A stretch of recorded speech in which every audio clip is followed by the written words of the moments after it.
পঞ্চগড়ের বোদা উপজেলায় কোটি টাকা ব্যয়ে নির্মিত একটি সেতু পরিণত হয়েছে কৃষকের মরণ ফাঁদে। অবকাঠামো দাঁড়িয়ে থাকলেও নেই সংযোগ সড়ক, তাই সেতু দিয়ে নয়, চলতে হচ্ছে নদীর পানি ডিঙিয়ে। এই প্রকল্পে সরকারি অর্থের অপচয়ের অভিযোগ স্থানীয়দের। হাতুড়ি নদীর উপর দাঁড়িয়ে আছে সেতুর কংক্রিটের কাঠামো। তার নিচ দিয়ে ওপারে যেতে হচ্ছে হাজারো কৃষক শ্রমিককে। পাশে দাঁড়িয়ে থাকা কোটি টাকার সেতুটি যেন নিষ্ঠুর তামাশা। 1,26,00,000 টাকা ব্যয়ে 2020 সালে কাজ শুরু হয়ে শেষ হয় 2025 সালে। সাথে প্রায় 66 লাখ টাকায় খনন করা হয় প্রায় 4.5 কিলোমিটার নদী।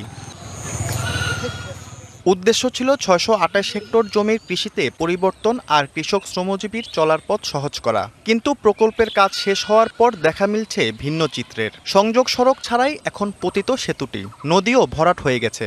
এই ব্রিজটা বর্তমান আমাদের পাবলিকের জন্য একটা মরণ ফাঁদ হয়ে আছে। রাস্তা না থাকলে লোক যদি যাতায়াত করিবার না পারে তাহলে ব্রিজটা দিয়ে লাভ হইল কোনো।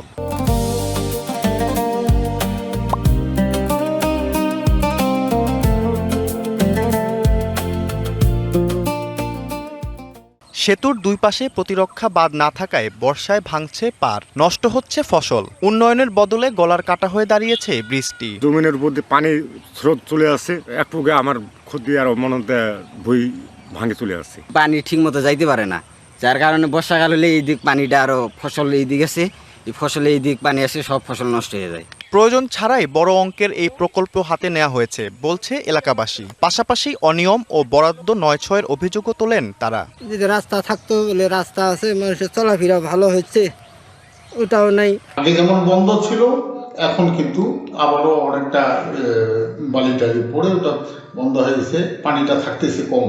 তবে এলজিইডির দাবি সংযোগ সড়ক বাদে প্রকল্প সফল হয়েছে।